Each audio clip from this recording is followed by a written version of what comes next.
Test, test, test, test. You're not gonna believe what's happened today. You're not.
Order.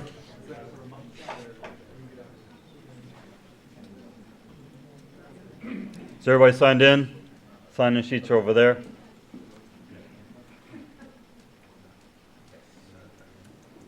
I can get a motion to approve the minutes of our October meeting. Motion to accept. Thank you. Real quick, we have a guest speaker tonight, Mike Doherty from Florida Hospital. He's our concussion expert. He's going to be educating us tonight on that. Prior to Mike coming up here, I wanted to talk real quick on our season started. We're 2 weeks in, and there's a couple of, call them issues, okay? Really shouldn't be happening. Everybody knows we need to be getting to the games early. Our primary thing with each other, as far as your crew is concerned, is communication. Sending them a text, sending them an email. Hey, I'm on your crew tonight. This is where we're going to be. You know, it shouldn't be a surprise to somebody they have a game tonight at such a time, and this is the time we have to be there. Shouldn't be a surprise to people that we are using our USSF colors. You know, it's not just our teal. You should have the rest of your jerseys with you for your games, okay? We do know about the patches. We are working on a solution for the patches. Our past president, Don Dodge, found a box of patches. We don't know how many there are, but he's going to send those over to us, or his family's going to send them to us. When you're out there, you're a team. Okay, this isn't USSF, this isn't college, this is high school, it's HSSOCF, all right? And you're representing the organization when you're out there. You're a member of the organization. So you don't do things as you usually do them for USSF. It's a 3-whistle system. It's not, I'm the center, you're the SRs, just call the ball when it's in and out, all right? We do have people going out there telling the side officials, I've got it. You just let me know when the ball goes in and out. No, that's not the way it's going to work. Okay? If that's what you want to do, then make a conscious choice of whether you want to be a part of the association or not, and stop taking your games. But it's not fair to the crew that all have whistles and you're trying to take those whistles out of their mouth.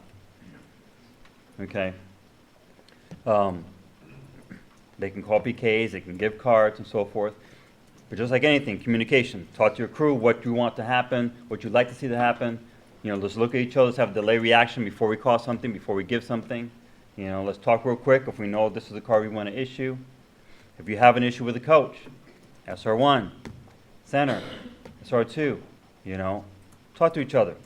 See if you can find a way to deal with it before we go to our pocket. All right? Same thing with the players. They know what you're about and they know what you're there to do. They're going to respect you. Again, we're a little bit over 2 weeks into the season. Those that have done games with me, you know I predominantly have an authoritative attitude out there. Okay? I don't tolerate a lot of things from the players. I'm there to do a job. My crew's there to do a job. We're not there for them to question us on what we're doing. Okay? I'm not questioning how you're playing. You're not going to question me on how I'm officiating. So this is what we called, here's a whistle, get away, 10 yards, done. Okay? Those of you that tolerate those things, which we already discussed last month, dissent. Okay? Falls under dissent. Same thing with the coach. If you don't want him jumping on you, have a chat, nice little chat with him prior to the game. Introduce yourself. You know, be cordial and so forth. Find out what he's expecting, what you're expecting, if it needs to be to the extent, you know. But again, he's there to coach. He's not there to question your calls and so forth. But that should still be able to be handled in a cordial manner. All right? If we're getting upset, then we have a problem. All right? If you can't handle it, SR1, go to your center. Go to SR2, have them handle it. You know, I can't put up with this guy, all right? Switch positions then. All right? The rules for high school, they're not open for interpretation. Okay, they're there for a reason to make it easier for us to officiate the matches. A lot of us don't know that jerseys are supposed to be tucked in prior to and throughout the whole match. That's something that I do through my matches. Players don't like it. I really don't care. It's in the rules, okay? Shin guards. We shouldn't be running into shin guard issues this season when they were supposed to have been resolved last season. When my crews have been giving cautions out for shin guards to play or to coaches, and then subsequently to the player, because we ended up finding out more than one has small shin guards. A 6'4" player shouldn't be walking up to me with a shin guard that fits in the palm of my hand. And that's actually what had happened. And the response from all the coaches that we've encountered, they've all said the same thing. Oh, we didn't know FHSA was still enforcing that. All right, well, it's not so much FHSA, it's in our rules. Okay, the association has it in our rules. They're not the ones enforcing it. We're the ones supposed to be enforcing it. So if it's not happening and players are still out there with small shin guards, and it's predominantly the males, you know, we all know that. But we're letting it happen. Stop letting it happen. Quick spot check. You don't line them up. That's not part of the procedure. Ask the coach, it's fine. But your job's not done there. As they walk out, make sure you don't have a shin guard issue. Make sure you don't have a jewelry issue. They shouldn't be coming to your coin toss with those issues. They're standing there, no shin guards on, jewelry on, and you're asking the coach if they're properly equipped. Don't ask the coach. Have the player step back, go back to your bench, take it off, and then you come back to the coin toss. Okay? Like I said, don't take the whistles out of your SRs. Hands, that's what they're there for. Let them do their job. And SRs, stop hugging the sideline. You don't have a flag in your hand anymore. You shouldn't be hugging that sideline. If plays on the other side of the field, you should be encroaching onto the field. Don't be afraid to be encroaching onto the field. And as play comes towards you, step back off of the field.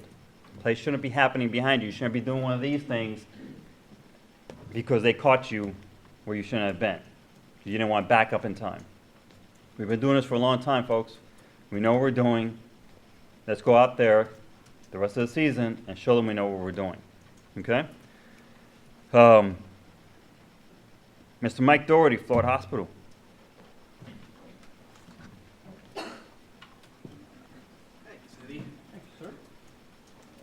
Hey everybody, I'm Mike Doherty. I'm a certified athletic trainer. I'm the manager of Florida Hospital's concussion program. We started the program back in 2004. It's evolved greatly over the years as concussion has been kind of changing as it's gotten attention.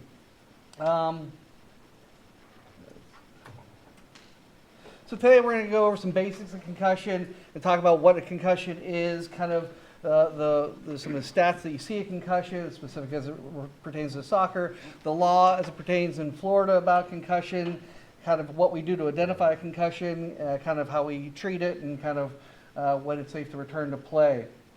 It's been a hot topic, a lot of attention in the media, which that high-profile aspect of concussion really has kind of driven a lot of it. Lawsuits in the NFL have driven it, media attention, the prevalence out there has really changed how we do things. There's really been a timeline to it that corresponds with things have changed. In soccer, you may know of Scott Sterling. Here's classic mechanisms for concussion.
Yeah. Oh, jeez. Oh, my. Oh, my. One in 10 million. Oh, yeah. Mike, is that an ATC? Is he an ATC? It's totally how they treated him. I think we saw this in World Cup, maybe. Oh, come on. Look at him. He didn't pull out his magic sponge. Yeah,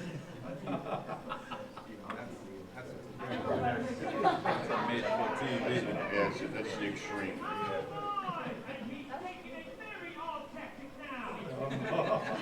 Very hard tactic.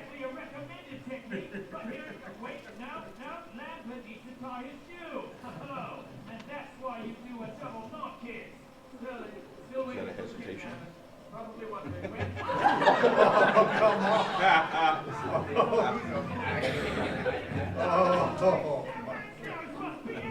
He's got to wait for instruction.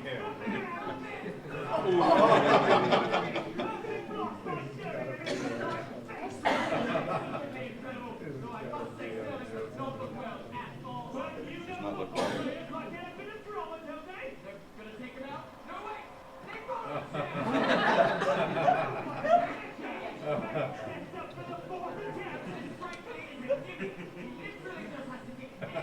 Get your hands up.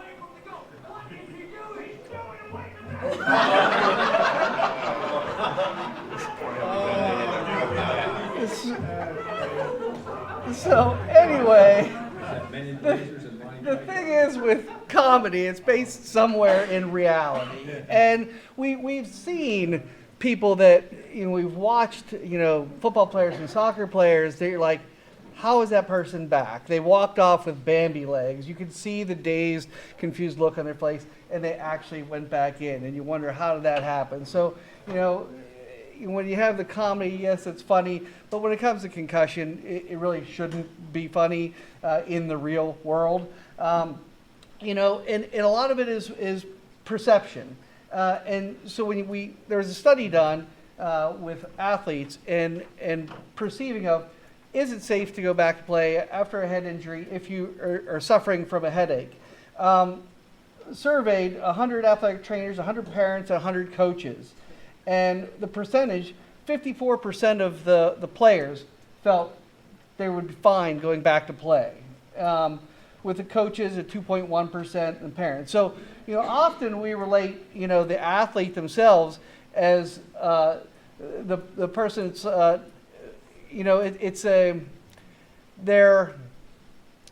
not in their right mind. So, they're not necessarily telling you a lie. Their actually perception of it is they're fine to go back in, or they think they can't, be done without. That their participation is paramount to winning. So it gets a little skewed when you look at perceptions of the concern about concussion as an injury. Athletic trainers are kind of the most concerned about it. And again, the players kind of have that Superman mentality to it. That doesn't happen to me. That happens to somebody else. You can also look at it as, again, should they return to play? Again, the players feel that they would have no problems coming back, coaches, and then the parents. There's been a lot of changes in definition of a concussion and kind of how we manage it over the years. In fact, at the end of this month, end of November, the next installment of the 5th International Concussion Symposium will be happening. So from that, we'll be seeing, what has been successful, where do we need improvement in managing concussions. So what is a concussion? Latin term, it means to shake violently. It is a subset. It is a brain injury. It is a subset of mild traumatic brain injury. and it causes an altered state of consciousness. It doesn't mean loss of consciousness. The majority of concussions don't have a loss of consciousness. It can occur from a direct impact or even an indirect impact. So if it's not a structural injury that you're going to see in a CT scan or an MRI, what is it? It's more of a functional injury, how the brain functions. You could have a beautiful looking car, shined up, polished, beautiful, looks great. But if kind of some of the wires under the hood aren't connected or crossed wires, it might not run. Kind of like the computer, if I have too many windows open, might not function real good. And that's what you're talking about, the wiring of the brain when it deals with concussion. The biomechanical forces, again, it can happen from a direct hit or an indirect hit. So head to head, head to ground, head to ball, head to body part. It can also occur from an indirect hit. So somebody could get chucked back onto their butt, and that jarring motion causes the brain to move inside the skull. They can cause that disruption of signals. They can occur in different directions and different forces. Some studies are showing rotational forces can cause more problems, cause a longer recovery or more severe symptoms or taking longer to recover. An example of that would be getting hit by the ball. Most times we find in soccer, it's not heading the ball that causes concussion symptoms. It's that's not me, is it? I don't know where that beeping's coming from. It's not it's not the heading the ball, but it's usually head to other body part or head to head going for to head the ball, but heading the other body part. If somebody comes into the clinic and they're a soccer player, and I say, well, what'd you hit? If they said it's the ball, my next statement to them is, you never saw it coming, did you? Nope. And so when you get that blind side hit, causing that rotational movement, the brain kind of twisting inside the skull, can be really problematic. So again, we talked about it's the chemical reactions inside the brain, the release of sodium and potassium, that influx, and you know, so it's a chemical thing, not something structural, that can take days and weeks to fully resolve. When you look at forces, we think of G-forces. And to give you an example, you know, just jogging, you have 5 to 10 G's of force in your brain. Heading the soccer ball is between 30 and 40. Or a collegiate impact can be 20 to 32. So again, these forces can be cumulative and can be severe. Now, you talk about collegiate football players, you talk about a lineman colliding time after time after time on the line, but they don't have maybe symptoms every time. So these are not talking about concussion. Those are talking about subconcussive blows. Same thing with heading a soccer ball. But when you have an incident, a mechanism that is resultant with symptoms, now you're talking something that has to be ruled out a concussion. It's not just a football injury. Football gets all the attention because of sheer numbers. How many participants on each side of the ball, how many teams there are from your varsity, your JV, your freshman, your Pop Warner team. So sheer participation, football gets all the attention.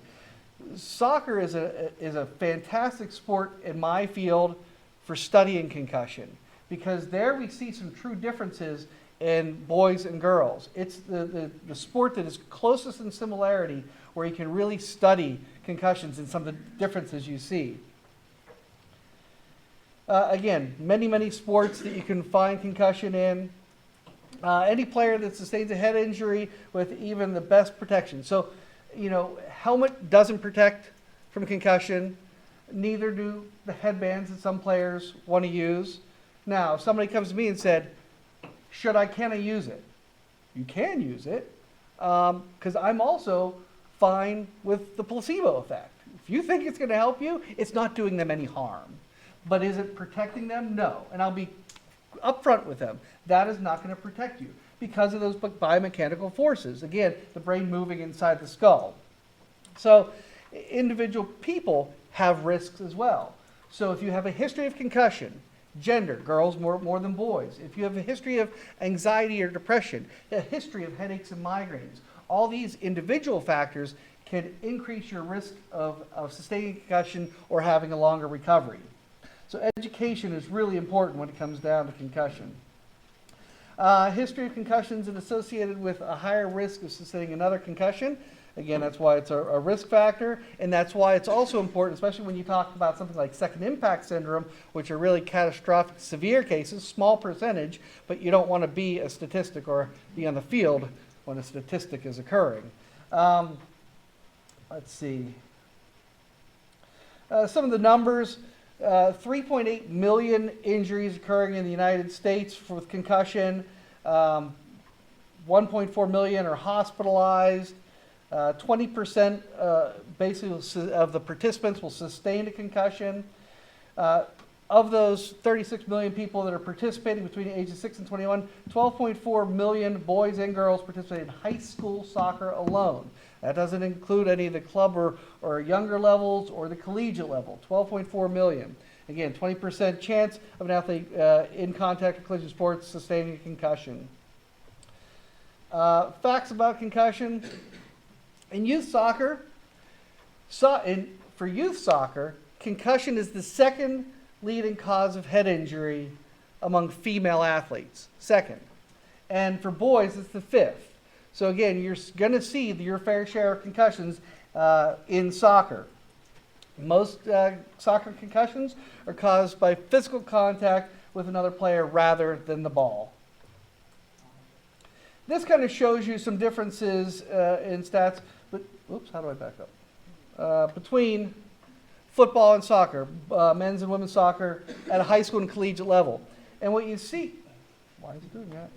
What you see here is the difference in how much more, I don't know why it's doing that. All right, take my word for it, as it shifts again, that what that's showing is how much more susceptible or more concussions occur during competition than practice, how much more in soccer, girls versus boys, and how much more in collegiate versus high school. So again, you can see some real trends there.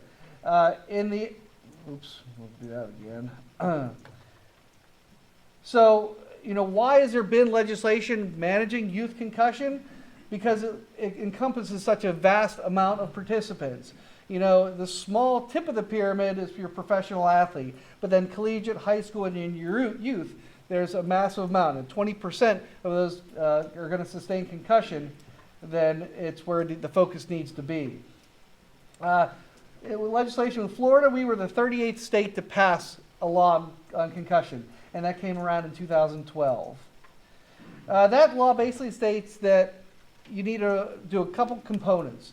That when in doubt, sit them out. If there is a mechanism, they have to be removed from play, and they can't return to practice or game the same day.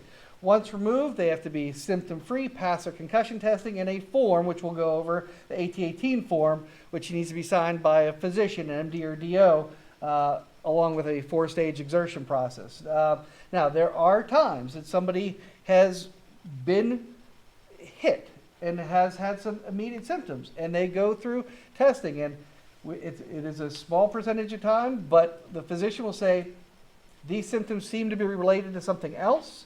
They have passed all their concussion testing, their sideline testing, their computerized testing, balance, vision, everything looks good.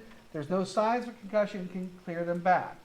But most physicians most of those times you're going to say there was a concussion, and maybe this is healed quickly and resolved symptoms, and they can move through the exertion to make sure it doesn't return symptoms and push them through. A concussion is a concussion, so you don't want to minimize it, because we've heard it called a ding or getting your bell rung. So, in the past you might, rub some dirt on it, take it as a badge of honor, but you don't want to minimize a concussion. It is an injury to the brain, and the youth brain is more susceptible to the stresses than the adult brain. So, the adult and their child both sprain their ankle. The child will heal first. They both get a concussion, the adult will heal first. So the developmental changes that are going on in the brain from a preteen, up until age 24, 25, when the brain is fully developed, are much more susceptible. So that's through your youth, high school and collegiate sports, soccer, where the brain is very susceptible to stresses. This is why we keep our kids off drugs and alcohol. This is why the stresses of concussion have required legislation. There's no grading scale anymore on the front end. We don't grade it's a grade 1 or a mild or a moderate on the front end, because not only what symptoms you have, how severe they are, but the third component is how long they last. I've seen people come in with a laundry list of symptoms. You're like, this is going to take forever. They get better pretty quickly. And I've seen people with low-level symptoms. You're like, this should be better over the weekend, that drag on. So that factor plays in, again, along with that individual history that can be a component of it as well. To put things in perspective, a broken leg is going to be casted, or a broken bone is going to be casted for 6 to 8 weeks. An ACL is going to keep somebody out for 6 months to a year. So when people are concerned about how long it seems people are out with a concussion, and 50% of the concussions are out 7 to 10 days, or symptom-free at 7 to 10 days. I'd probably say what we see in the clinic from the day of injury through that exertion process and back on competing is on average 21 days. So some faster, some less. So 3 weeks on average. So that's still half the time as a broken bone. So it's, again, what is it we're protecting? The brain. And again, concussions can be more prolonged in children. So the forms that, are required at the high school level through the legislation that occurs in the state of Florida is called the AT-18 form. This form has 2 parts. The first part, the physician is signing the form saying that the patient is symptom-free, that they've passed their concussion testing, they're not taking any medications for symptoms of concussion that could mask those symptoms, they are able to be in school without accommodations needed for concussion, and pass neurologic exam. So those 5 things, they're attesting all those things are in fact true. And that form, they take that back to the school, to the team, to the coach, to the athletic trainer, who then is allowed to integrate them back into activity, into practice. There are 4 days of practice increasing in a stepwise manner before they can ever step on a field, the pitch, to compete. The first day should be cardiovascular exercise, just get their wind back. You've been out for 10 days, 2 weeks. Let's get your wind back. Day 2 is more strength and agility activities. Day 3 is more sports specific, more ball handling, more endurance, increase the intensity and duration of time. Day 4, and all for those first 3 phases, no head contact. Day 4, you would be allowed to do heading the ball, a normal scrimmage situation. If those symptoms do not return during those 4 stages, then the second page of the form is signed where the physician clears them to full participation without restrictions. So again, first is to identify the concussion. And with identifying concussion, there are really 4 types of symptoms. The physical symptoms that can affect the physical symptoms, sleep, emotional or behavioral changes, and then the cognitive symptoms. Physical symptoms are things such as headache, dizziness, light sensitivity, nausea, balance issues. Changes in sleep patterns can mean the person is just more drowsy than usual, having difficulty sleeping, getting to sleep, restless sleep, sleeping more or less than usual. Emotional and behavioral changes, tough to tell in a teenager, but it can include irritability, depression, anxiety, personality changes. So again, it takes really a team to identify this. And what I've been most excited about over the years of dealing with concussion and seeing changes that occurred is I've seen much more of their teammates looking out for each other. And where that person might not want to go up to the coach or the athletic trainer and admit they've got an issue, Johnny's going to be, Coach, you ain't right. And then do that, because that teammate, the parent, the coach, they're the ones spending all the time with them. They know when the personality changes are going to be different and not normal. And then cognitive issues. The teachers are going to see this. This is really occurs in school. So it's the problem solving in math. It's reading and trying to comprehend a story. It's memorizing vocabulary words, things that they're required to do Monday to Friday, 6 hours a day. And so we have to balance that and modify that to get them back safely. So we don't want their concussion symptoms to affect how they're doing in school and have it tank this, AP, academic scholar, tank their grades. So we do a lot with that. Evaluating on field, so the coach, the athletic trainer, really has to understand the signs and symptoms to look for first. If medical, basically the questioning that occurs at that acute sideline is going to be questions to understand orientation. Do you know where you are at? The oriented person, place, and thing. Who are you playing? What's the score? What happened? Immediate memory. Ask them to remember a list of words. Concentration. Can you say the months of the year backwards? So anybody can say with concentration, you can say the months forwards without even thinking about it. At processing challenges, can you say it backwards? Can you, say the months of the week backwards? And then delayed memory, things you may have asked them initially, can they remember 5 minutes down the road?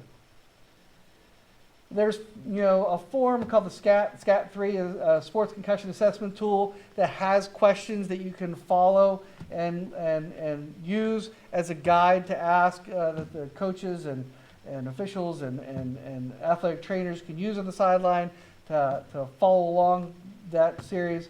I know we've given out field cards in the past that have samples of those questions and words to ask them to remember and concentration tasks to do.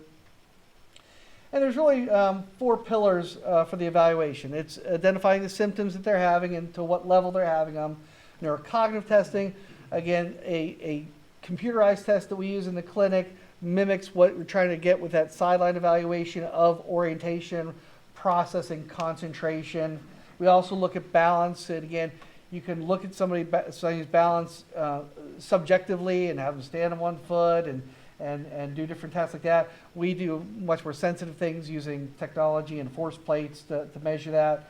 Visual ocular, you saw Scott Sterling and looking at the eyes with the flashlight. You're looking for reactivity of the pupil. If you've got pupils that are not equal or not reacting to light, you've got a much bigger problem than concussion.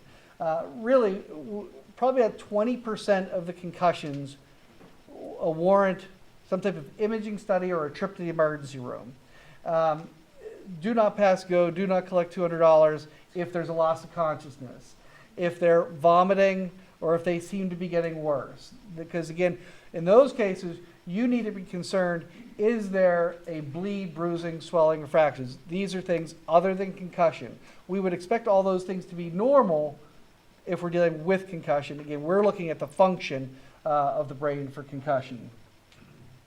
The recovery plan, what we do for them if somebody is identified as concussion is try to remove the stress. If somebody comes in and sees me for a broken arm, I put them in a cast, put them in a sling, I give them crutches, put them in a boot, and I probably don't want them throwing or running. We don't have devices like that for concussion. So we rely on removing the stresses. 3 types of stress. The physical stress. Certainly don't want them getting hit on the head while recovering from a concussion, but we don't want them overexerting. So we don't want them conditioning, working out. This does not mean they have to be in a dark room. That is old school thinking, dark room, lock them away. It's relative rest, but again, with the high school and youth athlete, we tend to be a little more strict because if you give them an inch, they're going to take a mile. When we get to collegiate and professional athletes, we're able to integrate things better because they're much more monitored with a team of people. So it becomes a balancing act. Sensory, light, sound, cognitive, the thinking, so we try to manage all that. With physical stress, again, no competition practice, warm-up conditioning, weight training, PE, horseplay, and physical manual labor. With the sensory stress, visual stresses, no movies. And again, what we're trying to do with these sensory stresses is reduce the amount of length of time, the brightness, the motion, and the visual targets. We're all on our devices more than we probably want to admit to or think we are. And those each have their own problems. You can adjust brightness. Movies are an hour and a half, 2 hours in length. So probably recommending not movies, but not all things are created equal when it comes to TV. watching sports, watching action movies, have a lot of motion. Visual targets, that's your web pages. It's scrolling through Snapchat or Twitter and things like that. A lot of visual targets. Sports Center, the ticker at the bottom, the sidebar, where there's a lot of information to look at. And so that's what we're trying to avoid with visual sensory stress, including music, the phone environment. You might go out to a restaurant and the chatter tables next to you, the overhead music, the clanking, it can be very loud, and people might not recognize that if they've had a concussion go out, and those things in the environment might bother them. And then, there's a little screaming sister. School, again, we'll do a lot with giving them academic accommodations. We want to get them integrated back in as quickly as possible, but we don't want to count against them. So we do a lot of temporary IEP 504s to help them get acclimated, giving them restrictions so they're not taking tests, so they can take breaks, reduce the amount of work based on how they do with their testing. Stress is multitasking, so we try to minimize all those types of things. And then the return to play processes we kind of mentioned is the clearance process using the AT18 form and the return to participation forms that have in the state of Florida that are mandated. And some schools are good about it and some schools aren't. There's really hard to get people accountable to it. Has the form been done? Is it on file? It's gotten better. It's not a perfect system. It's better in high schools than it is with club sports and the youth sports. So, and then each of those 4 stages we talked about have to be done 24 hours apart from each other. So, because often you can get a delayed onset of symptoms. So, if the symptoms get less intense, they become more intermittent.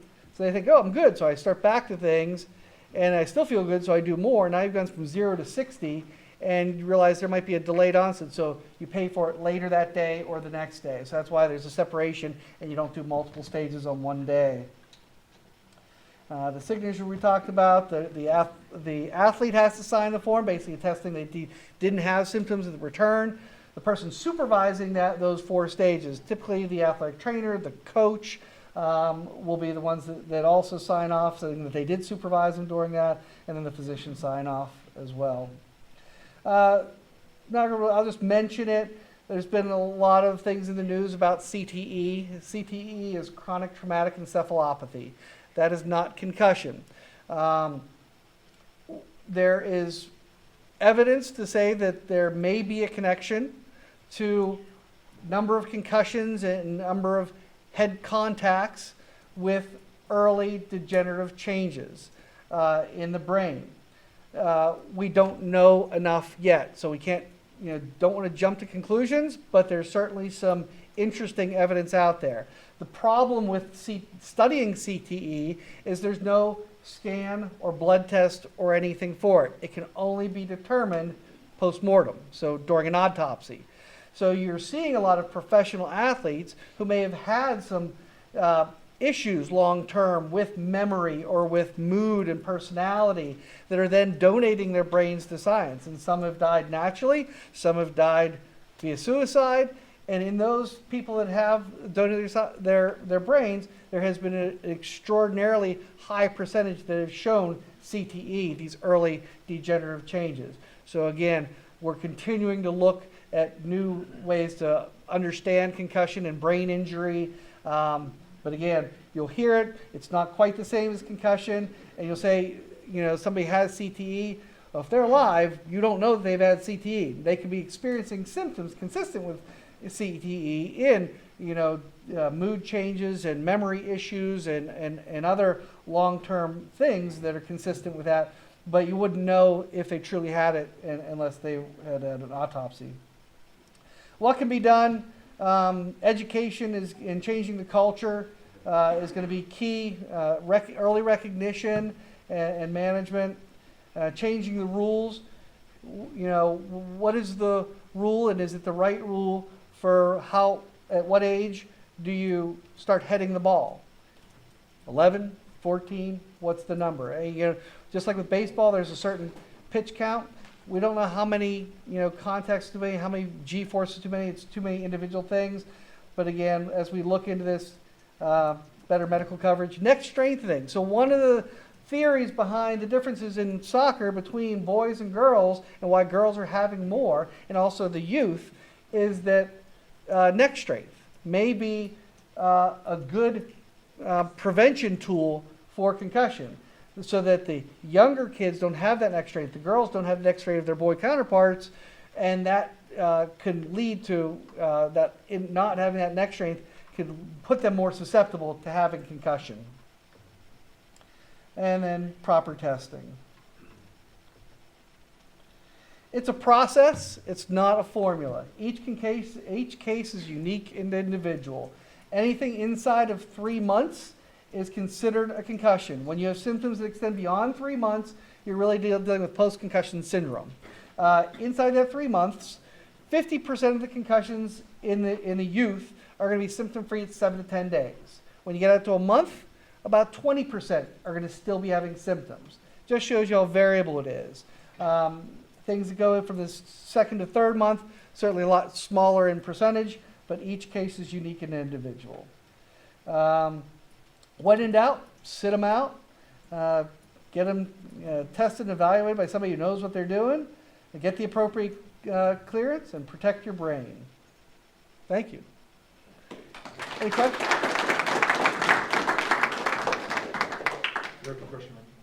I heard some of the schools are doing free testing on concussions. Baseline testing, yes. So a lot of the schools are. Orange County and Osceola County have mandated baseline testing for all contact and collision sports. I can tell you, though, it's not always happening. So again, there's not necessarily accountability to that. It's their policy, but we still see a lot of people from those schools that are coming in without a baseline. So basically, they're doing the same computerized testing that we do in the clinic. We do a little bit more with the balance of the visual ocular, but that computerized neurocognitive testing, they're doing it before the season. So that way, if somebody gets a concussion, we retest them. Now you have, here's where they were, we know how they were before, and here's how they're doing after. Now, we don't rely solely on that, and we know that you take it with a grain of salt, that these are typically done in a group, sometimes after school, with their teammate. Maybe it's not explained well, they don't think it's a big deal, and they don't really follow directions well. But it's a tool, and in conjunction with the other testing and our history, the history that we gather, and understanding their academic history, it can really play an important piece. And it helps us get them back sooner to have a good baseline test. If I don't have a good baseline test, I'm probably going to be more conservative in getting them back. But yeah, and the test takes about 20 minutes, 20 to 30 minutes tops. So it's an easy done. It can be done in a computer lab. I've done 90 at a time, and I've struggled with a group of 10. So again, how well you have control of the room, what age level it is, all play a part. But baseline testing is a great thing, and we've come a long way. We have 58,000 baselines in our system. So we've come a long way. How often should they do the baseline? I believe every year under high school, actually I believe every year through high school. I will accept every other year in high school, but I do like every year. The developmental changes that are going on in the brain and the way the testing is done in large groups, I would rather have more data and be able to look at the average of 2-3 years versus one piece that's kind of crummy. So I would prefer every year. When it gets to college, it's really once they come in, and that's going to hold them through. And then professional, once they enter a professional team and on through.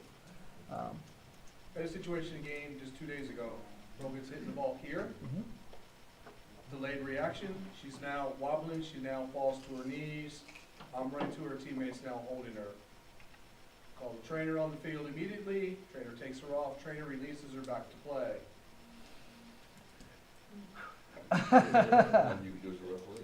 And that's very difficult because you have something clearly objective. If falling down, it would be very hard for me to say. And I like to say that doesn't happen. I see it all the time. I hear about it all the time. But certainly, I would say that person should not have gone back in. You know, when you've got somebody that loses their control and coordination, falls to their knees, is kind of holding their head, those are classic signs. I mean, you can certainly, headache is the most common symptom with concussion. Have you had a headache? Does that mean you've had a concussion? Certainly not. You can have a headache for a lot of other reasons. And athletes can as well, from the heat, from dehydration. And that's where the education component comes in. So don't give yourself those opportunities. Then you have the people that have a history of headaches and migraines. But when you have a mechanism and the symptoms, to me, they would be real hard pressed. Again, you got to protect the youth. Do these sports trainers qualify as the medical professionals in our city? And I mean, honestly, some of them are contracted, to these schools, so. That's true. They are, by their credentials, trained in evaluating concussion. There are ones out there that are better than others, as you're going to see with anything. I'm coming back on that question. Can they fill out the AT? No. No. They can do the, once it's filled out by the physician, not a PA or a nurse practitioner, MD or DO, then they can be the ones that supervise those 4 stages, but the physician has to release them to be able to do that, so they can't do any of that activity until they get their physician's signature, and they can't be in the game until they get the physician's second signature. So now, in my case, if she had, let's say she You had. had a concussion, John? What, I'm just asking a question. Should I have recorded something in my game report to, in a sense, report that? I don't know what your organization's policies are with it, but I think bringing it to somebody's attention would be important. John, I would say yes, and the reason why is you want to protect yourself. Absolutely. Okay, you want to let the association know and let FHSAA know that you had an issue on your field. If that would have been based upon what you've described, and that person was on my field and they came back on, I'd say, no, you're not coming on. Based upon what you described about how they couldn't get up and they were falling down and all that other kind of stuff, I wouldn't let them on there. And err on the side of safety. If it was I'll Scott tell you what, Sterling, we you're get not letting him back a call on. about something like that, and somebody's upset, I think we got about 50 legs to stand on. Okay, because we don't, I saw we that. don't want to put ourselves out there with that kind of liability. You guys agree with me? Yeah. Yes. Safety's the number one thing when we walk on the pitch. The ATA team, are we as referees supposed to make sure that players who were, did not participate in a particular game? I don't believe so. I think that is the responsibility of the athletic director at the school administration. Because, again, how do you know if somebody didn't participate, why they didn't participate? It would be very difficult to put you in that position Well, to let's manage say in a that. game, a player left because of concussion, according to the trainer, did not come back into the game. And I come back 2 weeks' time and I see the player. Should I require the ATA? No. For high school associations, that can be that power. No. This is why you fill out the You don't want to put AT. yourself in that legal situation either. Not a doc. I'm just saying, should I require to see that?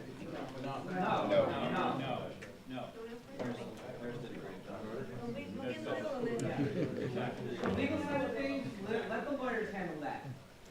Don't put that on our shoulders. And I'm just asking, I just want to make sure it's not my responsibility. That's why we're telling you, don't do it, don't worry about it. Err on the side of safety. Any other questions? All right, thank you very much. Thank you.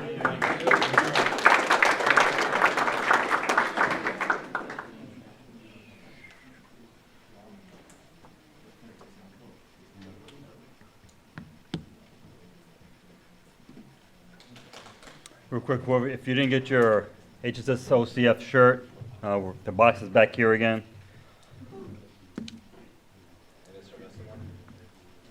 Say what? No. Just the one you got before. No extra. Hey, real quick, just something, I had touched back on the shin guard issue, something to think about for those that don't want to deal with it. Gainesville's protected. It's in their rules. Okay, if we're not enforcing it, and you have a situation in a field, and that player gets his leg hurt because of his shin guards, and somebody determines it's a shin guard, they're coming back to the official, they're coming back to the association. So keep that in mind, okay? Gainesville's gonna be out of the loop, because it's in their rules and we just didn't enforce it, all right? Also, for those that don't know about, I haven't read our rule book completely. Page 95 has the whistles, the restarts for the two-man, and on page 95 and on page 100 for a double duel, okay? For the whistle restarts. Also, if you're on a turf field, 10 yards is real easy for you. Oh, yeah. It's a little embarrassing when I'm looking at my center and he's marked off 7 yards. Okay, 7, 8 yards. Okay, and they got you on video.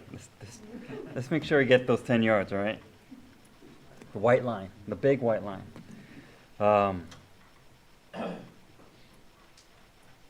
We talked about this in August, and I'm mentioning it again. When you get to the field, those coaches, those players are not your friends. Talk to your crew, get ready for the game. After the game, if you want to chat with them or tell them you meet them in the parking lot, fine. But you're not talking to them after the game, okay? Leave as a crew. Do not engage the spectators. Do not engage the coaches or the players if they're upset. Just leave. All right? We had a situation that shouldn't have happened with a spectator that should have been escorted out of the facility. That's the second thing. When you get to the facility, find out who your AD is, or find out from the coach who's the one that's in charge if you have a situation. Okay? And then if that person's handling it, make sure whoever's leaving, that spectator, whoever's supposed to leave, actually leaves. So when you're done with the game, you're not encountering them on your way out. All right? That situation shouldn't have happened. So, but if they're there, keep walking. Don't engage them. You're just going to put yourself into a certain situation. All right? Turnbacks. Kevin informed me that on Monday and Tuesday, this week? This week. We had 11 turnbacks on the same day. Okay? I mean, again, part of communication, part of your organization is to look at your schedule for the upcoming week. If you see you can't do a game, let them know with a little more notice. You know, so we're not trying to fill slots the day of games. All right? And those that have not taken the test from Gainesville, I don't know why you'd register and decide not to take the test, but they will fine you $50. And we have several referees that have not taken the test. And those that are interested, you got an email from, if you filled out the form for postseason, you got an email this evening from Greg from the association regarding that. The travel's wrong. We're not paying $20. But make sure you send them an email that you are interested in postseason, so you and get with Kevin so we can schedule evaluations, or you need to schedule evaluation with it's Malcolm and who else? Bro's the only one who can't. Right, we can't use Dr. Bro. In the email, there's a link one to from the- Winter Haven. John Bauman. Anyway, there's a list to make sure you contact the evaluator that you want to get, and Kevin will set up a crew of people that want to get evaluated. Michelle, if you get checked. And Michelle will maybe get you a check. Real quick, evaluations are good for 2 years. So if you Yeah. had an assessment last year, you're good this year. But Rick was saying that if you already got an evaluation last year, you don't need another one this year. They're good for 2 years. So only those that want to get in, do postseason this season, need to get one done ASAP. As December 1st, our list has to be turned in to who wants to do them. And lastly, we have, can we do our mentorship committee? Okay. Eric Sagerbarth, I'm sorry, Tony? One thing about the pregame that you were talking about, we had an incident, well, not an incident, a situation where the JV timekeeper for the JV game did a great job, let it go to 0, no horn or anything like that. We did the varsity game, and he stops it at 1 minute. So it's important to ask the coach ahead of time to talk to the timekeeper and go over that again with him about letting it run down to 0. Okay, Tony Morano was bringing up timekeepers. Make sure there is no horn on that stadium, like that. He's not going to announce it, or he's not going to press the button, or if it might be automatic. If it's automatic, there's nothing you can do about it. But at least know that there's a horn and that it's going to happen, so you can at least inform the coaches and inform the players prior to that you're going to continue playing. That's on your whistle. Okay? And part of the match, again, inform them it's your watch. It's not the stadium clock. Okay, and have them make an announcement that it's your watch, not the stadium clock. Okay? Which also brings to mind, again, it's your watch. Make sure they're in sync with each other. If it's too much of an issue, turn off the clock. If you just keep having to go back to the timekeeper and keep going back to the timekeeper, it's just messing up the match. Go ahead and just stop to end the clock. Okay, keep it on the field and let everybody know it's being kept on the field. We experienced this on Wednesday at West Orange. West Orange has a problem. They don't just have a horn, they have a siren. And when it sounds, I don't care if you were to tell them, I have the time, everybody already stopped playing. So I think for West Orange or any school like that, you may want to do the exceptions of letting them stop the clock at least a few seconds before that 0. Because if you do have time, there is no way you're going to continue playing because it will stop everything. And we explained that. We talked to the coach and the coach says they cannot do anything about it, they cannot stop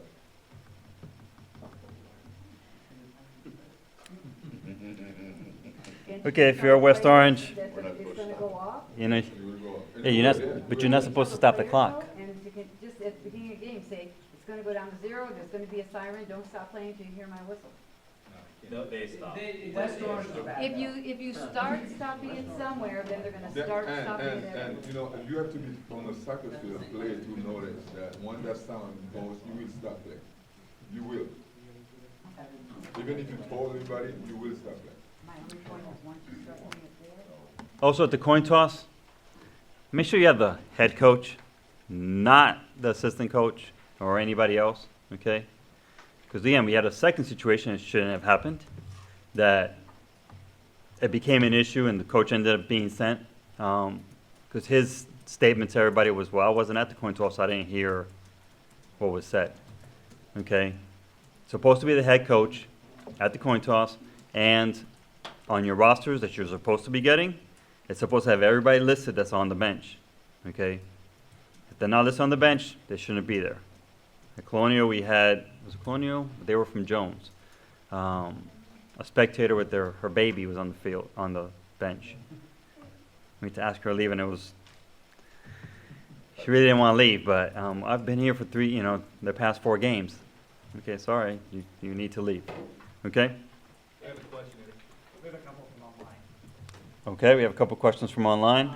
Mike Henshaw would like to ask, he said that schools are trying to say that the varsity match is starting at 7:15, and kind of piggybacking on that, he said they also had a varsity coach tell him last week that the JV game should be terminated at 6:55 regardless of how much time is left. And then someone else, Doug Elkin, also chimed in that says that he agrees with Mike. They're getting pushback from some coaches on the 7 p.m. start time. Okay, we are discussing Seminole County in this instance. With the 5:30. Okay, according to Seminole County, this is the policy, this is the procedure they want followed. They're to kick off at 5:30 as long as both teams are there. And they get 35-minute halves, 10-minute halftime. If the teams are late, not the officials, the teams are late, you automatically, if you're not kicking off at 5:30, it's 5:35, you automatically reduce to 30-minute halves. Okay? You can ask them if they want to reduce the halftime also to 5 minutes.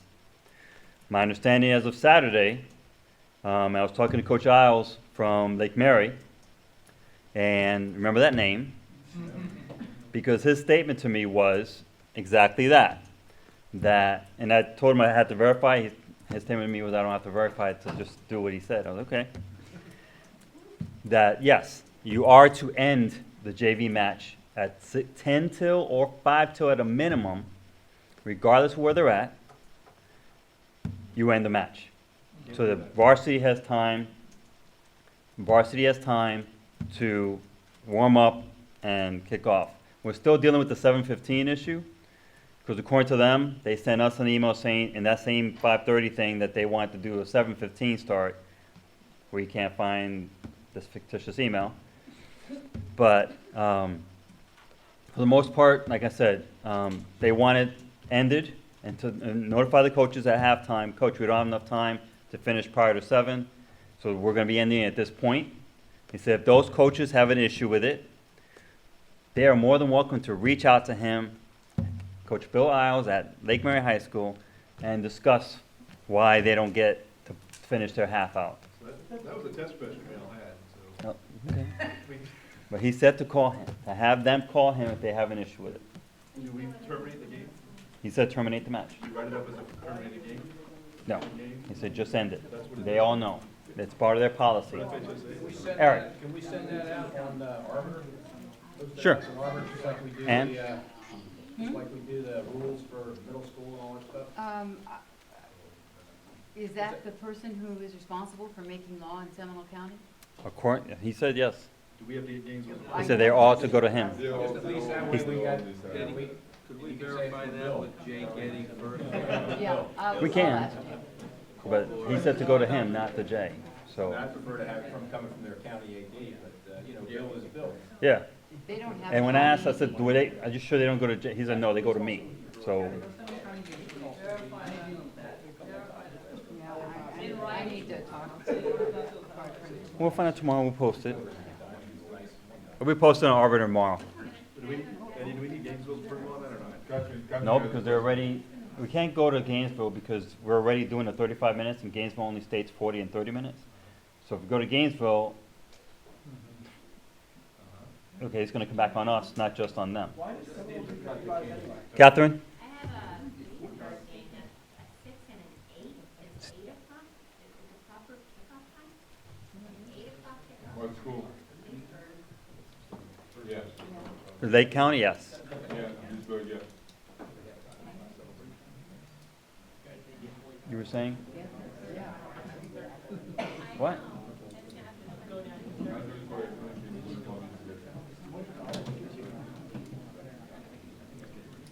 Yeah, Seminole County is the only one that because we had tried going to them and trying to get them to go to 30 minutes. Their agreement or this test that they're trying for 35 minutes does not seem to be successful. It seems to be failing. But we'll keep doing our part and let them decide what they want to do at the end of the season. Eric? Yeah, I'm ready to go.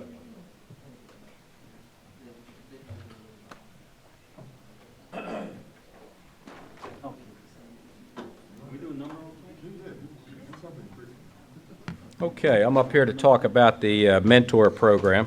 Back on Halloween. Can you pick a number? Sure. Pick 2. Thank you, sir. I'm gonna announce the last 3. 792 808. 792 808. Who has 808? Somebody's got to have it. 792 808. I'll be the first one in the room. Okay, here we go. We got somebody. 792? No.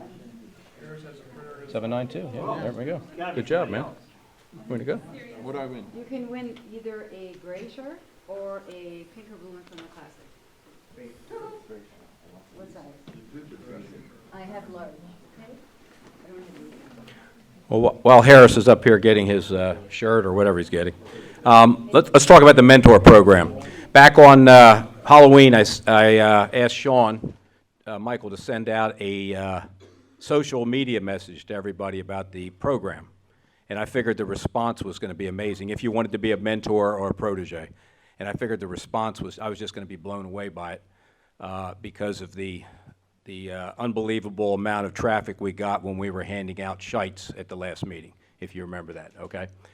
But I didn't get a whole lot of response. Sean contacted me, and I think, yeah, and Sean also back there. So what I did to be able to put this together is I did send out, and I gave you a deadline of the 4th of November. I went to Ann, and I asked her for all of the referees that have been here less than 2 years. And this is a mentor-protege program for the 3-whistle system, okay? And we've changed it a little bit this year. In prior years, you had to go out and observe the protege on the field. Now you just have to work with them, all right? So you have to do it 2 assignments. And I sent out an email on Saturday morning to those of you who are the mentors, and a number of you have responded. I know I talked to Dino tonight, Sean, trying to think who else responded. Yeah, Sam back there. So I wanted to go through this. I was hoping to have a list of the 2 last night, of the list that I sent, but I guess it didn't get in. So I'm going to go through this. Kevin has been notified of the pairings, and as a matter of fact, we have some mystery people that Kevin doesn't know anything about, and and if you don't know anything about them, I don't know anything about them, okay? So if for some reason you got paired up with somebody who showed up on the list as less than 2 years, and we don't know anything about them, I'm sorry, you're not going to be a mentor with a protege. So I just went through the best information. I know Howard helped me with this list, so did Michelle. So I'm going to go through here. And those of you, I did not send out the form that needs to be completed. I will do that either tonight or tomorrow morning, okay? And there's a specific form that needs to be filled out and signed by both the protege and the mentor, and then we'll send you your $90, okay? It's $45 for each one.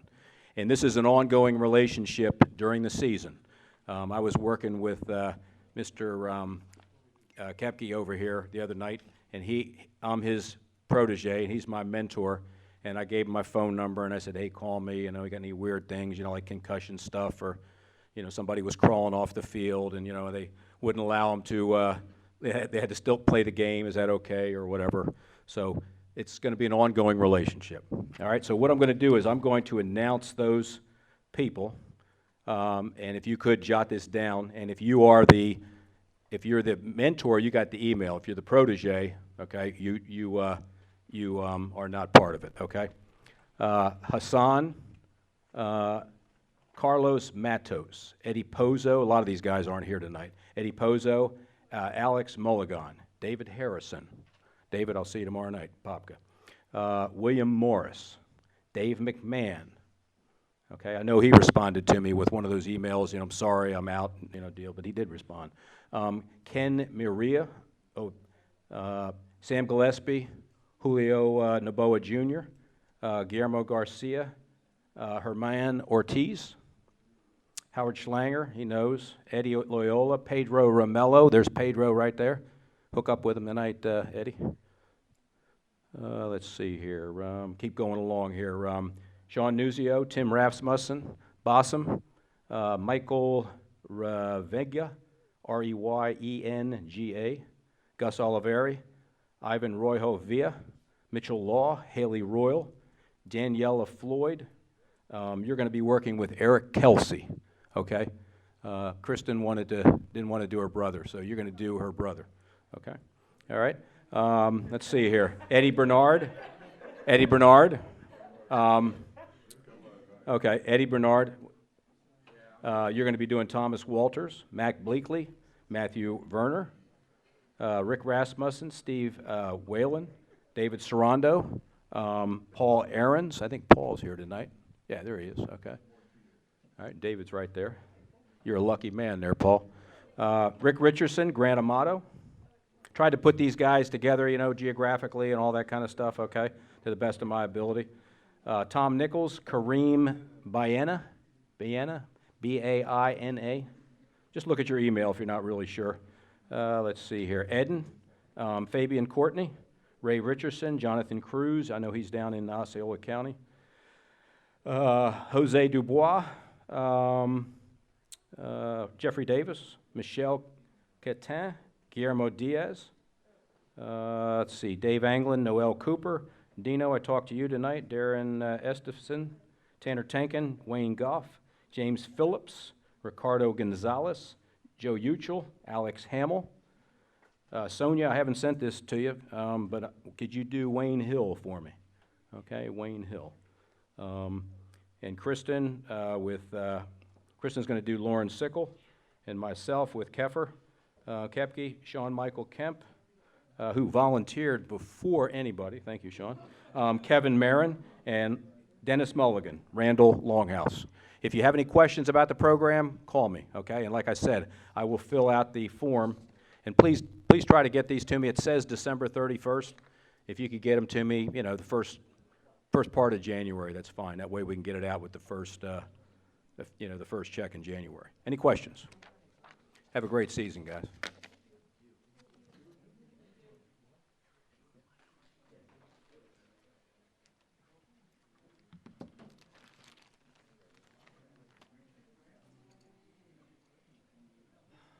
Five eight two.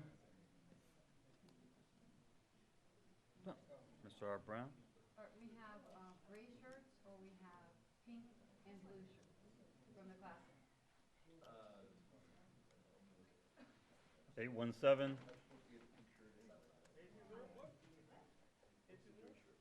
801. Sure. 801. 588. Oh, John Atkinson. You can see Ann.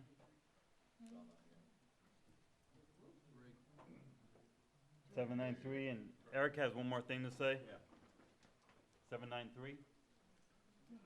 On the Mentor Protege program, if there are other people who would like to be mentored, like to be a protege, please contact me, okay? My system definitely is not flawless and foolproof.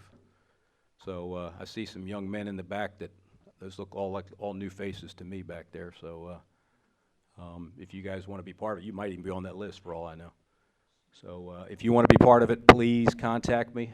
You can text me at 407-920-8082, and I'd be happy to pair you up with a mentor. Okay? We just want to get the best quality refs we can out there, and there are a lot of little nuances and little things with the three-whistle system that are a lot different than the double duel that we do in the Federation. Thanks.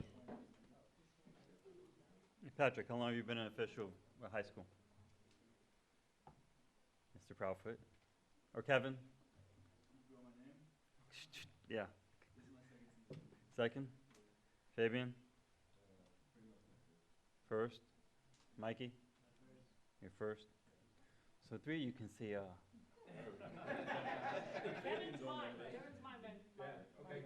Okay, good. 584? 584? How'd you get 584? You were like last. 586? 585?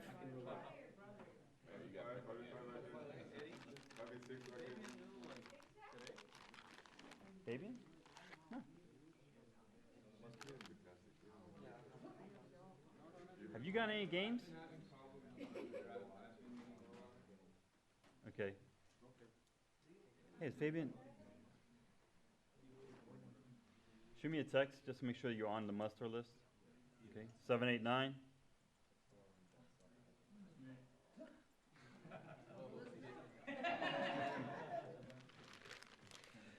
Kickoffs. Some of us are running into issues because high school is not adopted at USSF. Okay. Forward then backwards, not backwards.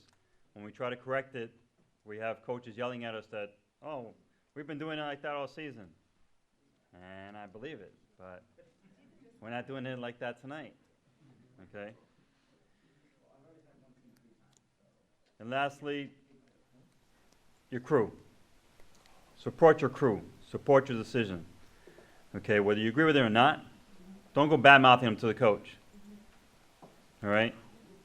If I have something to say to you, or you have something to say to me, you don't like this call, you're not, fine, tell me, tell them. Okay?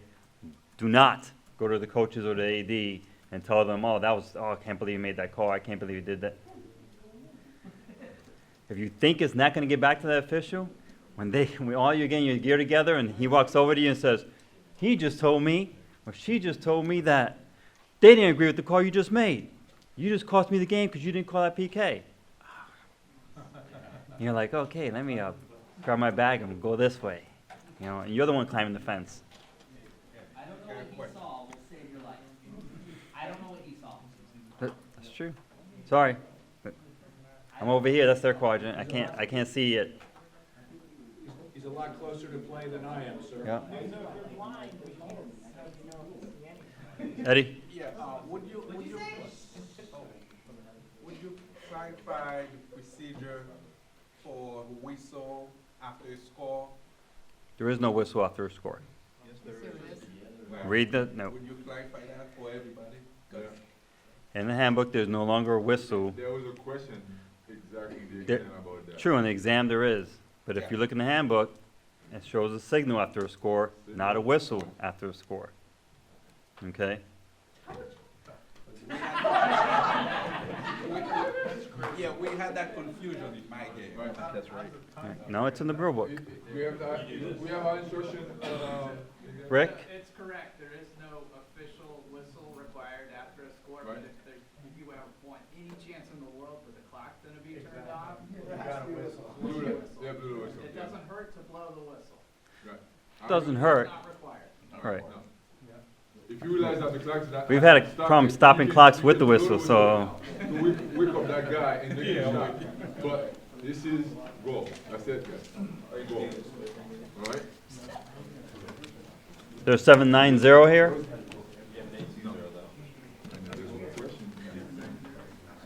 Ah, 820. Yep, you're in luck. Yes, 820. 796? Yeah, bingo. Go see Ann.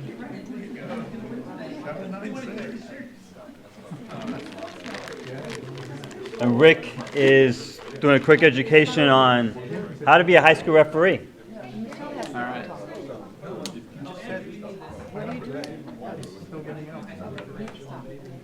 I have blue t-shirt. All right, 2XL.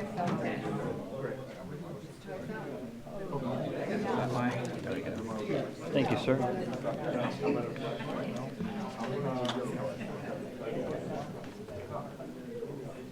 All right, how to be a high school referee. The cool thing about this presentation is, can you hear me? Okay, yeah, cool thing about this presentation is Eddie stole half of it, so good for you. Oh, yeah?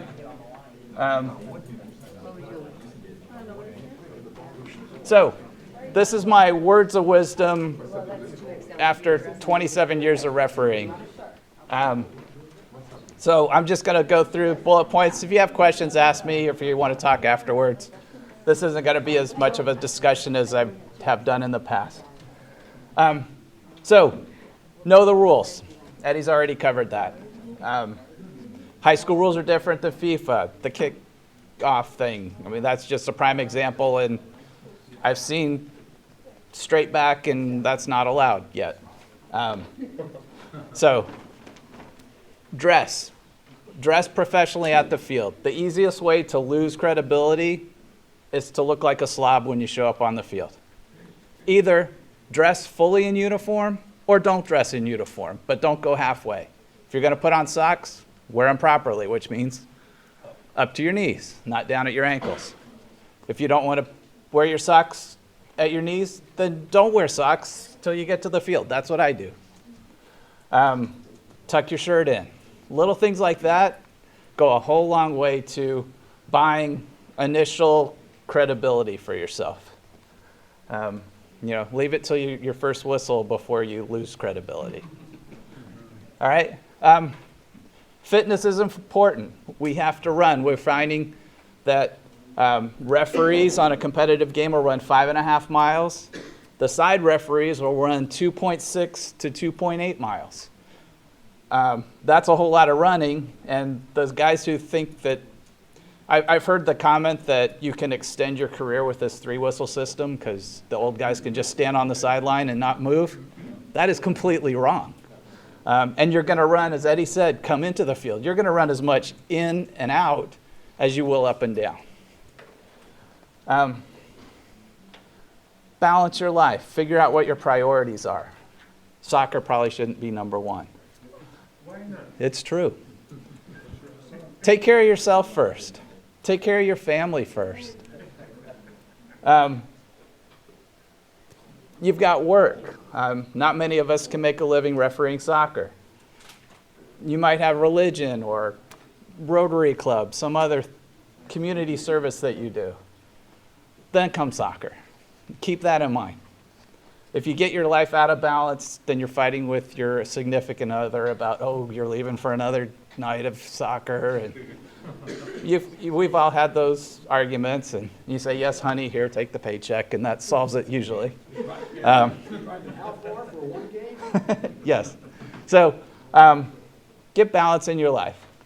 Then make your own luck. Every time I had a break in my soccer career, it was because I was in the right place at the right time to take advantage of the right opportunity. If you're at the field, and I became a college referee because I was at a tournament where there was a showcase college game.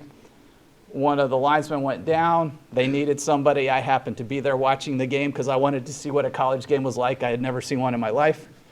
And suddenly, on the very first college game I ever saw in my life, I was running with a flag because they needed somebody, and I was there. I guess I did a good enough job that they pulled me in. You had the uniform? No. Well, it was in the ancient days, we wore black. So, yes, I did have the uniform because there was one uniform only. Yes, pre-fuchsia even. So, black with the white stripe piping things. Anyway. Keep yourself available. If you're not available for postseason, you can't really expect to do the state championship game. Silly things like that you think, but make your own luck. Be available, it'll happen for you. Work with your crew. On the field, they are your only friends.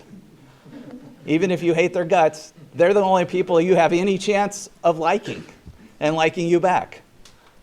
Support them. Eddie's covered most of this topic, this whole slide already.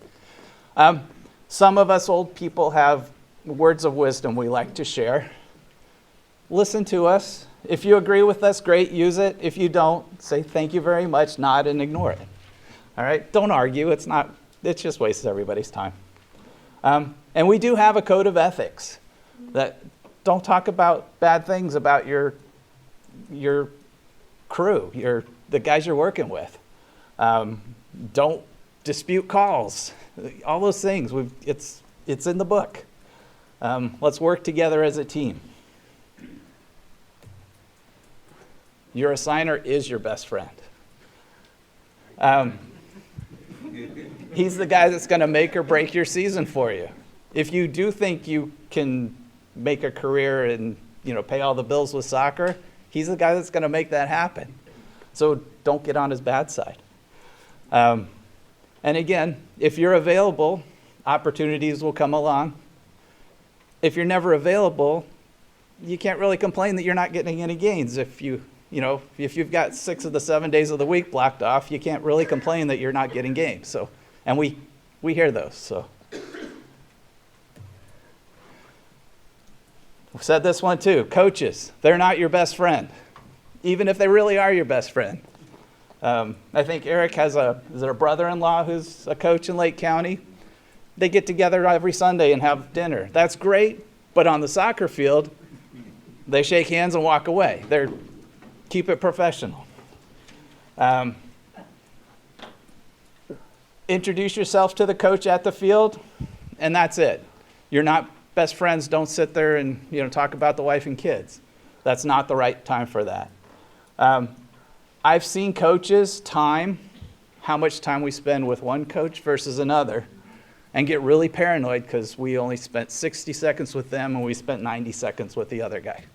I'm not ever going to put a clock on when I talk to coaches, but if it is extending, I had a coach the other week said, this is my first, I'm a brand new coach, I don't know the rules, could you please explain some differences to me?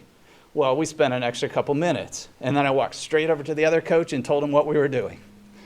It just saved the appearance of favoritism. Don't coach the coaches. Don't run by the coach and say, hey, 11's having a bad day up front. Maybe you should sub them out for somebody else. Coaches don't want to hear that. Coaches don't want to hear that any more than we want to get constructive criticism from the coach. So keep that equal. Remember, the coaches are sacrificing for the game. We had a coaches panel here a couple years ago, and somebody asked them how much they got paid. And they calculated out their hourly pay. And I think they came up with something around 13 cents an hour. They're the real people sacrificing out there. We're getting paid pretty well compared to 13 cents an hour. And while we're all there for the kids, give the coaches a little break. We are there for the players. Try and work with them. If your method of dealing with every situation is a card, maybe ask some advice from other referees on how to handle situations without using a card. And I've seen this, unfortunately, a couple times recently where I don't want to, hate to use the word bullying, but I almost see referees bullying players. And that's just wrong. If that's the case where the players fear the referees, then the referees are doing their job wrong. We need to have an atmosphere where, as we say, the field is an extension of the classroom. Work with those players, keep them happy, let them smile. You can smile too, it's allowed. So that's all I have for tonight. Thank you.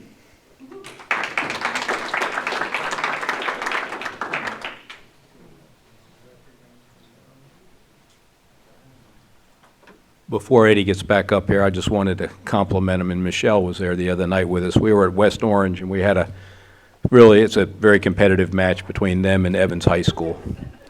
And I think it was in the latter part of the first half, there was a ball that was banging around a little bit in the West Orange on attack, right around the goal. And of course, their back, left center back, he thought there was a PK.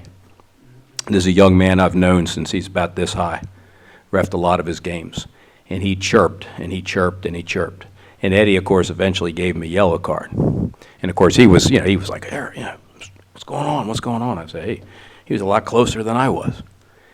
And then in the second half, I think he continued to chirp, didn't he? Eddie stopped the game, and he walked over to the coach at West Orange and had a chat with him.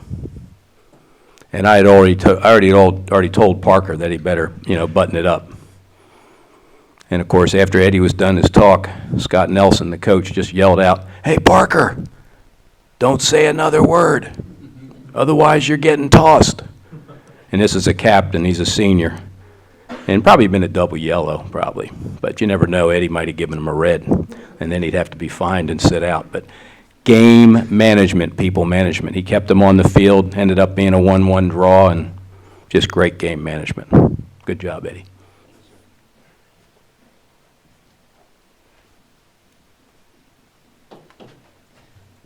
Everybody's favorite time. Motion to adjourn. Thank you. Eddie.